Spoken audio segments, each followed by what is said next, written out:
Hello అండి. మనకి సీసాబ్ counselling start అయ్యే డేట్ గూడా దగ్గరకొస్తుంది.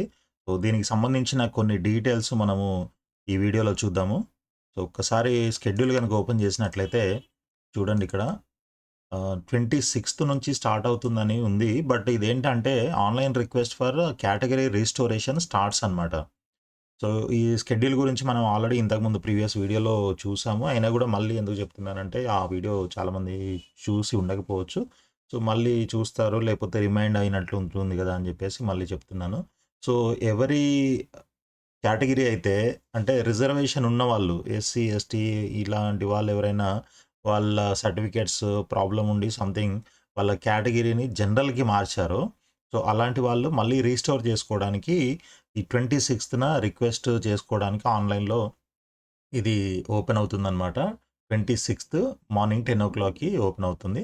అదేవిధంగా 27థ్ ఈవినింగ్ 5:00 వరకు ఆన్‌లైన్ రిక్వెస్ట్ అనేది మీరు రీస్టోర్ చేసుకోవడానికి టైం ఉంటుంది. ఓకే. ఇది. ఇక next last day to respond to the queries regarding category restoration.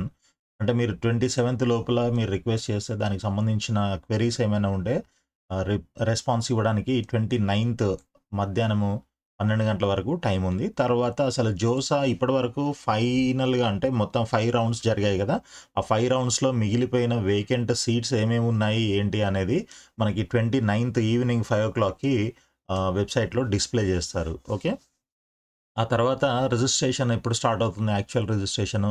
Registration, payment of special round enrolment fee IAF 1 plus SRPF ah, and choice filling starts.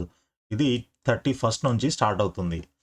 Payment, registration, payment and choice filling అన్నీ గూడా 31st రోజున start అవుతున్నాయి. ఎప్పటి వరకు ఉన్నాయి అనంటే మనకి registration and payment of special round enrolment fee ends on 2nd August evening 5:00. 31st, first, second 3 days మాత్రమే టైం ఉంటుంది. సో, చాయిస్ ఫిల్లింగ్ ఏమో మీకు 3కి క్లోజ్ అవుతుందనమాట. థర్డ్ ఈవినింగ్ క్లోజ్ అవుతుంది. ఈ రిజిస్ట్రేషన్ చేసుకోవడానికి సెకండ్ ఈవినింగ్ వరకు టైం ఉంటుంది. బట్ చాయిస్ ఫిల్లింగ్ మాత్రం థర్డ్ ఈవినింగ్ వరకు టైం ఉంటుందనమాట. ఇంక ఆ తర్వాత display of సీసాబ్ special round seat allotment 1 August 5 తారీఖు ఉంటుంది. తర్వాత మీరు ఆన్‌లైన్ రిపోర్టింగ్ ఇవన్నీ చేయడానికి ఆగస్టు 5 నుంచి ఆగస్ట్ 7 వరకు ఈవినింగ్ 5:00 వరకు టైం ఉంటుంది. నెక్స్ట్ సెకండ్ రౌండ్ అలాట్‌మెంట్ మనకి చూడండి ఇక్కడ 10థ్ రోజు ఉంటుందనమాట. ఆగస్ట్ 10థ్ రోజు. సో, ఈ విధంగా మనకి షెడ్యూల్ అయితే ఉంది. మీరు కావాలనంటే ఈ షెడ్యూల్ లింక్ నేను డిస్క్రిప్షన్‌లో కింద ఇస్తాను. సో, మీరు ఓపెన్ చేసుకొని చూసుకోవచ్చు ఎప్పుడంటే అప్పుడు. సో, ఇకపోతే అసలు ఎవరెవరు ఎంతెంత ఫీజు కట్టాలి? ఈ సీసాబ్‌లో పార్టిసిపేట్ చేయాలి అనే దానికి ఇక్కడ ఒక ఇంపార్టెంట్ నోటీస్ కూడా మనకు ఇవ్వడం జరిగింది. చూడండి ఇక్కడ date and time of payment 24థ్ ఫర్ ఎగ్జాంపుల్ ఇప్పుడు ఇది ఫస్ట్ అసలు వీళ్ళు సీసాబ్‌లో పార్టిసిపేట్ చేయాలంటే ఎవరు పార్టిసిపేట్ చేయొచ్చు అనేది కూడా ఇప్పుడు చూద్దాము.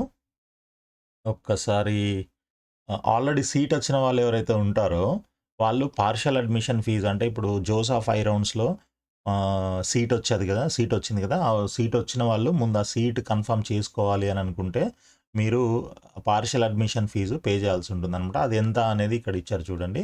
Amount 45,000 for general, OBC, NCL, general EWS category candidates అనమాట. వీళ్ళు మాత్రం 45,000 పే చేయాలి. And SC, ST, PWD category candidates 20,000 pay చేయాలి. ఇంకా 62,500 ఎవరు పే చేయాలి అనంటే candidates whose categories changed from SC, ST category to general category or from PW to non PWD status during online document verification. So, మీకు already SC, ST గాని లేకపోతే PWD status ఉండి మీరు ఆ సర్టిఫికేట్స్ అప్‌లోడ్ చేసిన తర్వాత వాళ్ళు ఆ సర్టిఫికేట్స్ వాలిడ్ కాదని చెప్పి మీకు క్వెరీ రైజ్ చేసి మీరు దాన్ని రెస్పాన్స్ ఇవ్వకపోతే దెన్ మిమ్మల్ని జనరల్ కేటగిరీ కిందకి చేంజ్ చేస్తారు కాబట్టి, ఆ జనరల్ కేటగిరీలో ఒకవేళ మీకు సీటు కన్ఫర్మ్ అయ్యుంటే దెన్ మీరు 62,500 ఎందుకనంటే ఎస్సీ, ఎస్టీ, పీడబ్ల్యూడీ వాళ్ళు ఓన్లీ 17,500 కట్టారు కదా! బట్ యాక్చువల్‌గా జనరల్ కేటగిరీ వాళ్ళు ఎంత కట్టాలి? 35,000 కట్టాలి. సో, ఆ రిమైనింగ్ అమౌంట్ ఇప్పుడు దీంట్లో కలిపి కట్టమనేసి అడుగుతున్నారనమాట. సో, అదనమాట. అందుకని 62,500. ఈ మోడ్ ఆఫ్ పేమెంట్ వచ్చేసి మనకి UPI, net banking, debit card, credit card ఇవన్నీ ఉంటాయి. సో, ఈ పార్షియల్ అడ్మిషన్ ఫీజ్ ఏదైతే ఉందో ఇది మీకు ఫైనల్‌గా ఏదైతే కాలేజ్ కన్ఫర్మ్ అవుతుందో ఇన్‌స్టిట్యూషన్ దాంట్లో ఆ అడ్మిషన్ ఫీజ్‌కి అడ్జస్ట్ చేస్తారనమాట. ఓకే. సో, ఇకపోతే మనకి అసలు ఇంకొక ఇది గూడా చూద్దాము.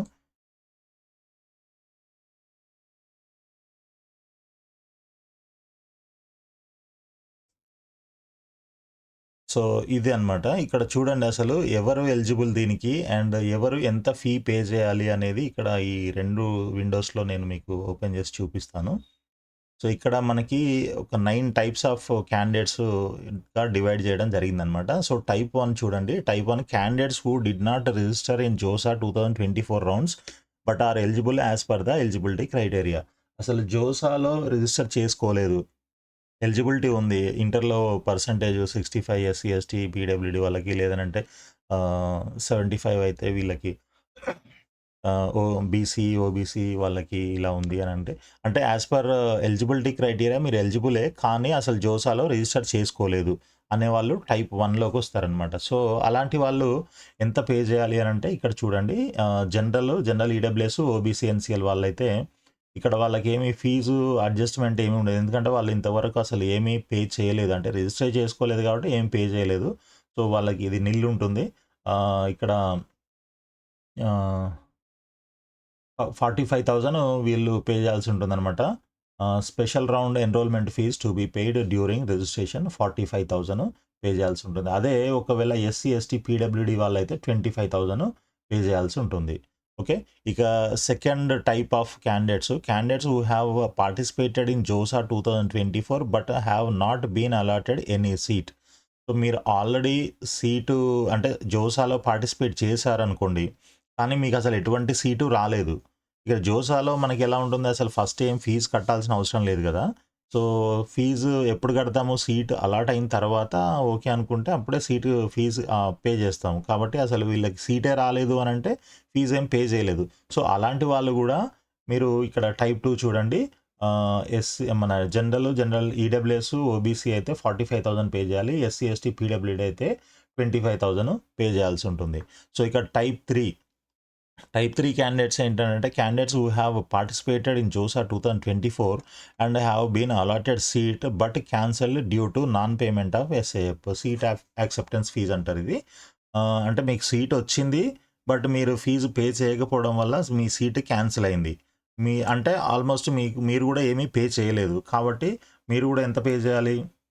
ఇలాంటి వాళ్ళు 45,000. జనరల్, ఈడబ్ల్యూఎస్, ఓబీసీ అయితే 45 ఇంకా ఎస్సీ, ఎస్టీ, పీడబ్ల్యూడీ అయితే 25,000. సో, ఇది క్లియర్‌గా ఉంది కదా! ఆల్మోస్ట్ మనకి ఫిఫ్త్ టైప్ 5 వరకు కూడా సేమ్ అలాగే ఉంది. చూడండి అసలు టైప్స్ ఏంటి అనేది మనకు తెలియాలి. తెలిస్తే గాని మనం ఇవన్నీ చేయలేము. Type 4 candidate who have exercised the exit option during JoSAA 2024. ఎవరైతే ఎగ్జిట్ ఆప్షన్ తీసుకున్నారో వాళ్ళు కూడా 45,000 ఓసీ, ఓబీసీ, ఈడబ్ల్యూఎస్ వాళ్ళు, ఎస్సీ, ఎస్టీ, పీడబ్ల్యూడీ అయితే మనకి 25,000 పే చేయమని చెప్తున్నారు ఇక్కడ. నెక్స్ట్ టైప్ 5 ఉంది. టైప్ 5లో మళ్ళీ ఏబీసీ అని 3 రకాలు ఉన్నాయి చూడండి. Candidates who have participated in JoSAA 2024 and have been allotted seat in any IIT and later their seat have been cancelled after document verification or they have withdrawn from their allotted seat or they have taken admission therein.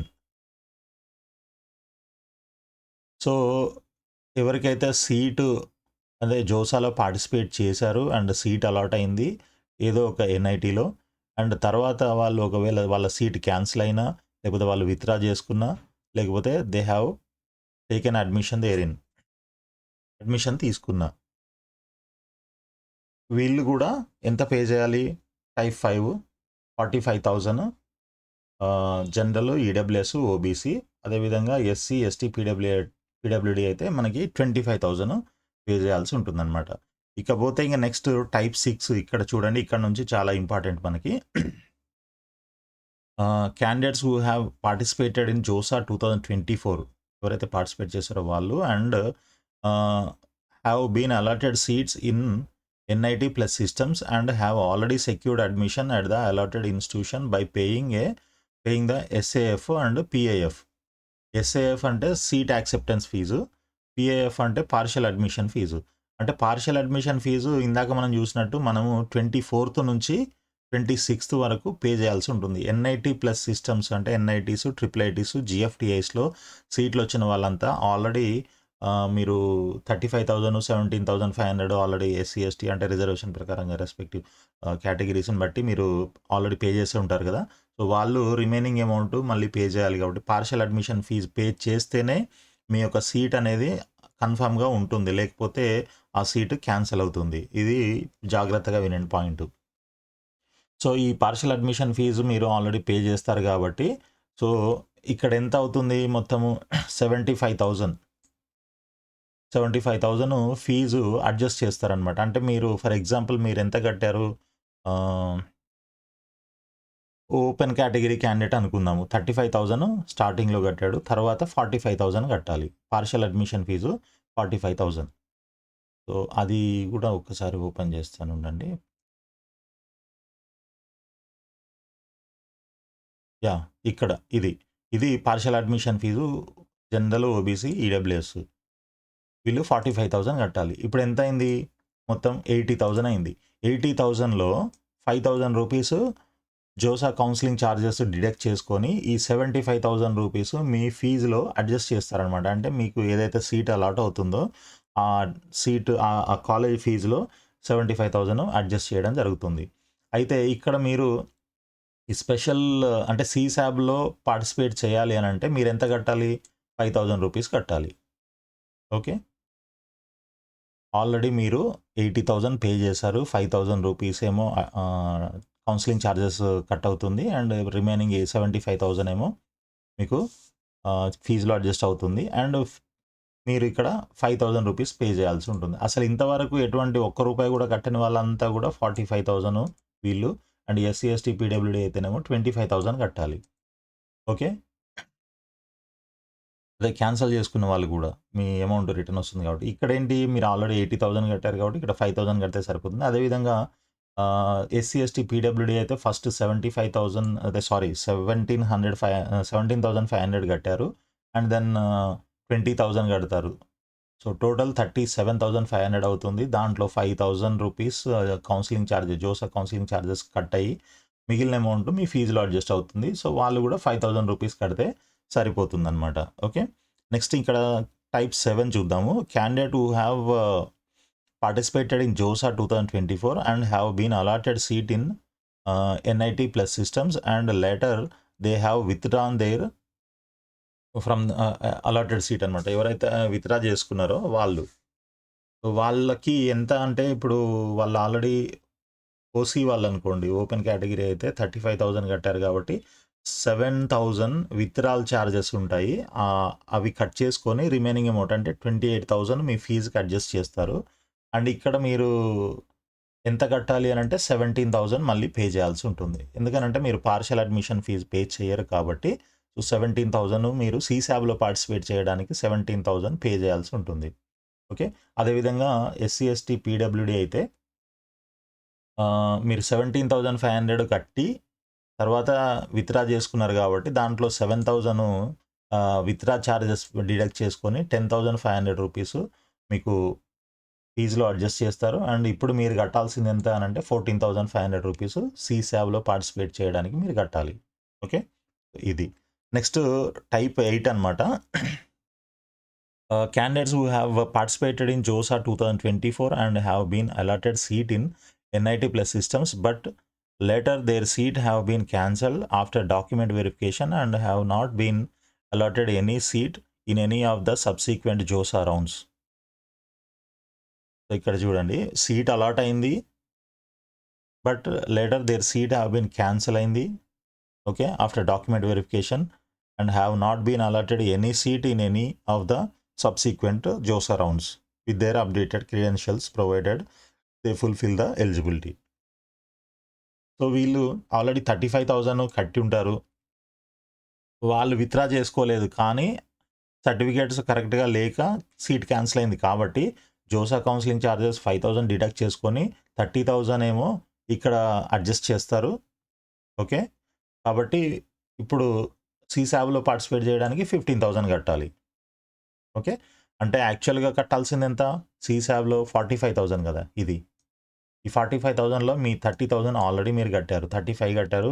5,000 ఏమో మీకు counselling charges deduct అవుతాయి. 30,000 ఉంటుంది. ఇంకా 15,000 కడితే సరిపోతుందనమాట. అదేవిధంగా SC, ST, PWD వాళ్ళైతే 17,500 కట్టారు. దాంట్లో 5,000 డిడక్ట్ అవుతాయి. 12,500 అడ్జస్ట్ అవుతాయి. అండ్ ఇక్కడ మళ్ళీ మీరు పార్టిసిపేట్ చేయడానికి సీసాబ్‌లో 12,500 రూపీస్ కడితే సరిపోతుందనమాట. Next type 9 candidates who have participated in JOSA 2024 and have been allotted seat in NIT plus systems and have paid SAF and successfully completed document verification, but their seat have been cancelled due to non-payment of PAF. PAF అంటే అదే partial admission fee. ఏదైతే మీరు 24వ తారీఖు నుంచి 26 తారీఖు మధ్యలో JoSAA పోర్టల్లో login చేసి కట్టాలో ఆ అమౌంట్. ఓకే. ఆ amount 45,000 for OCSC sorry 45,000 for open category, OBC, EWS and 20,000 for SC, ST, PWD. ఈ అమౌంట్ మీరు పార్షియల్ అడ్మిషన్ ఫీజు అనమాట. ఇది చూడండి ఇక్కడ 24th నుంచి 26th ఈవినింగ్ 5 PM వరకే టైం ఉంటుంది. ఇది మీరు కట్టకపోతే మీకు వచ్చిన సీటు క్యాన్సిల్ అవుతుంది. కాబట్టి మీరు ఇది 100% ఈ డేట్స్ మధ్యలో మీరు జోసా పోర్టల్లో లాగిన్ అయ్యి అక్కడ మీరు పార్షియల్ అడ్మిషన్ ఫీజు పే చేయండి. పే చేస్తే మీ సీటు మీకు రిజర్వ్ అయ్యి ఉంటుంది. ఒకవేళ అలా చెయ్యని వాళ్ళు ఎవరైనా ఉన్నట్లయితే వాళ్ళు ఈ టైప్ 9 కిందకు వస్తారనమాట. సో వాళ్ళు ఎంత పే చేయాలి అని అంటే ఇక్కడ 28,000 వీళ్ళ యొక్క ఆల్రెడీ ఎంత కట్టారు? 35,000 కట్టారు కదా! దాంట్లో మీ సీట్ క్యాన్సిల్ అయిపోయింది కాబట్టి దాంట్లో 7,000 డిడక్ట్ చేసుకొని 28,000 మీ ఫీజుకి అడ్జస్ట్ చేస్తారు సీసాబ్‌లో మళ్ళీ సీట్ వస్తే. అండ్ ఇప్పుడు మీరు ఎంత కట్టాలి? ఇంకా 17,000 సీసాబ్‌లో కట్టి రిజిస్టర్ చేసుకోవాల్సి ఉంటుందన్నమాట. ఓకే. అదేవిధంగా ఎస్సీ, ఎస్టీ, పీడబ్ల్యూడీ అయితే 10,500 రూపీస్ మీరు కట్టిన 17,500లో ఈ 10,500 మీకు ఫీజుకి అడ్జస్ట్ అవుతుంది. 7,000 డిడక్ట్ అవుతుంది. అండ్ ఇక్కడ మీరు ఇప్పుడు కట్టాల్సింది ఎంత అని అంటే మీరు పార్షియల్ అడ్మిషన్ ఫీజు పే చేయలేదు కాబట్టి 14,500 ఎస్సీ, ఎస్టీ, పీడబ్ల్యూడీ వాళ్ళు కట్టాలి. 17,000 ఏమో వీళ్ళు కట్టాలి. ఓసీ, ఈడబ్ల్యూఎస్, ఓబీసీ వాళ్ళు. సో ఇది అండి మరి మొత్తం 9 టైప్స్ ఆఫ్ క్యాండిడేట్స్ అయితే ఇక్కడ మనం ఎక్స్‌ప్లెయిన్ చేయడం జరిగింది. సో ఇక్కడ చూడండి ఎస్ఏఎఫ్ అంటే seat acceptance fee in JOSA rounds. PAF అంటే partial admission fee at the end of JOSA rounds. SRPF అంటే special round processing fee. Okay. IAF 1 అంటే ఇన్‌స్టిట్యూషన్ అడ్మిషన్ ఫీజ్ 1. ఎస్ఆర్‌ఈఎఫ్ అంటే special round enrolment fee plus IAF 1. Okay. To be paid at the time of registration for CSAB special rounds.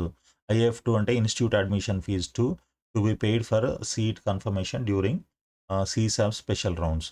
IAF2 ఎప్పుడైతే మీకు seat వచ్చి seat confirm చేసుకోవాలో అప్పుడు మీరు ఇది pay చేయాల్సి ఉంటుందన్నమాట.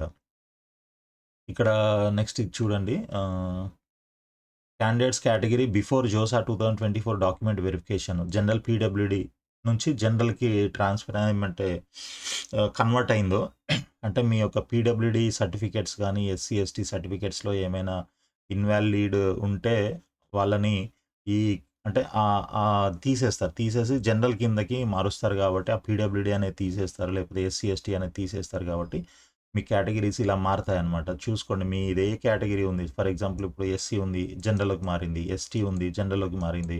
ఎస్సీ పీడబ్ల్యూడీ ఉంది జనరల్‌లోకి మారింది. ఇక్కడ ఈడబ్ల్యూఎస్ పీడబ్ల్యూడీ ఉంది జనరల్‌లోకి మారింది. ఓబీసీ ఎన్సీఎల్ పీడబ్ల్యూడీ ఓబీసీకి మారింది. సో ఇలా మీ కేటగిరీ ఆల్రెడీ మారి ఉంటే అంటే కన్వర్ట్ అయ్యి ఉంటే సో మీరు రిస్టోరేషన్‌కి ట్రై చేసుకోవచ్చు అనమాట. కేటగిరీ రిస్టోరేషన్‌కి రిక్వెస్ట్ పెట్టొచ్చు. ఆ రిక్వెస్ట్‌కి సంబంధించి మనం వీడియో స్టార్టింగ్‌లోనే మాట్లాడుకున్నాం కదా! సో ఇదండి ఈ మొత్తం సీసాబ్‌కి సంబంధించిన డీటెయిల్స్. మీరు ఇంకా ఏమైనా డౌట్స్ ఉన్నట్లయితే మీరు తప్పకుండా కింద కామెంట్స్‌లో రాయండి. నేను మీకు ఆన్సర్ చేస్తాను. సో సీట్ మాత్రం వదులుకోకండి. మీకొచ్చిన సీటుని కన్ఫర్మ్ చేసుకోండి. ఒకవేళ మీకు అంటే నాకు అస్సలు నచ్చలేదు సీటు. అంటే జోసా 5 రౌండ్స్‌లో ఏదో ఒక రౌండ్‌లో సీట్ వచ్చింది కదా! అలాంటిది ఏదో జీఎఫ్టీఏలో వచ్చింది లేకపోతే ఎక్కడో అగర్తల ఇట్లాంటి వాటి ప్లేస్‌లో వచ్చింది. నాకవి నచ్చలేదు అని అనుకుంటే మీరు అస్సలు వెళ్ళనంటే వెళ్ళను. నాకిక్కడ ఏదైనా ఎంసెట్‌లో ఏదైనా ఒక ఇంజినీరింగ్ కాలేజ్‌లో వస్తే చాలు. ఆల్రెడీ వచ్చిందది ఫస్ట్ ఫేజ్‌లో నేను ఇటే ఎళ్తాను, అటెళ్ళను అని అనుకున్న వాళ్ళు ఎవరైనా ఉంటే మేబీ వదిలేసేయండి గానీ, బట్ మాక్సిమం అయితే మీరు ఫీజు పే చేసి మీ సీట్ అయితే రిజర్వ్ జేసుకోండి. అండ్ ఇంకొక మెయిన్ పాయింట్ ఏంటంటే, ఒక్కసారి మీరు పార్షియల్ అడ్మిషన్ ఫీజ్ పే చేస్తే, ఇంక అది it will not be refunded అనమాట. మీకు మళ్ళీ అది రీఫండ్ చేయడం జరగదు. ఆ ఫీజ్ అటే పోతుంది. ఒకవేళ మీరు సీట్ వద్దనుకున్నా, మీకు మళ్ళీ రిటర్న్ అయితే రాదు అమౌంటు. కాబట్టి, ఈ యొక్క పాయింట్‌ని మీరు జాగ్రత్తగా గుర్తుపెట్టుకొని ఫీజ్ అయితే పే చేయండి. ఓకే. సో, వీడియో గనక నచ్చినట్లయితే లైక్ చేసి సబ్స్క్రైబ్ చేయండి. ఇంకా ఫర్దర్ అప్డేట్స్ అన్నీ గూడా మీకు రెగ్యులర్‌గా వస్తూ ఉంటాయి. సో, మీ ఫ్రెండ్స్ కూడా వీడియోని షేర్ చేయండి. All the best friends. సీసాబ్ రౌండ్‌లో మీకు మంచి కాలేజ్‌లో మంచి సీట్ అంటే బ్రాంచ్ గూడా రావాలని కోరుకుంటున్నాను.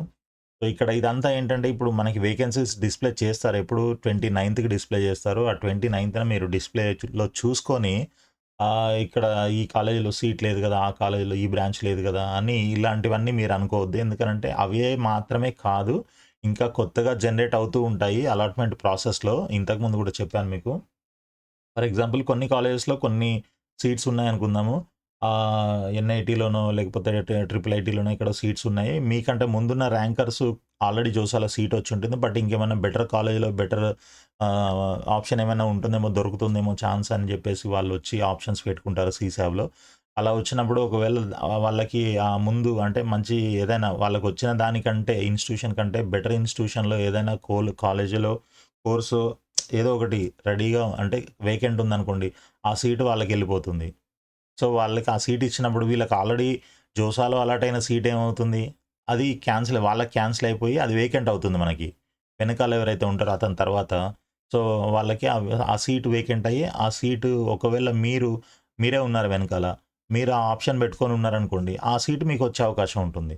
అంటే మీకు డిస్‌ప్లేలో చూపించినప్పుడు ఆ సీట్ అసలు వేకెంట్ లేదు. లేదు గానీ అప్పటికప్పుడు జనరేట్ అయింది.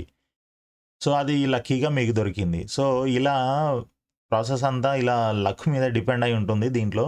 కాబట్టి మీరు 100% సీట్ రాదు అని డిసైడ్ కావద్దు. సీట్ వస్తుందని కూడా డిసైడ్ కావద్దు. బట్ మీరేంటనంటే మీ లక్‌ని ట్రై చేసుకొని చూసుకోవడమే. కాబట్టి మీరు తప్పకుండా పార్టిసిపేట్ చేయండి.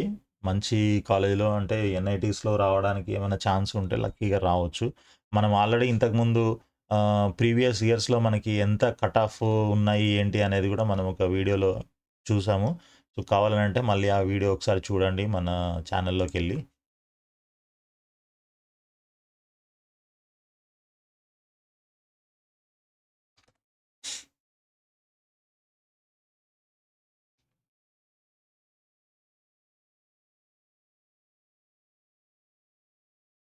సో, ఇక్కడ చూడండి సీసాట్ 2024, 2023 cut off ranks NITs, triple ITs, GFTIs seat రావాలంటే ర్యాంక్ ఎంతుండాలి?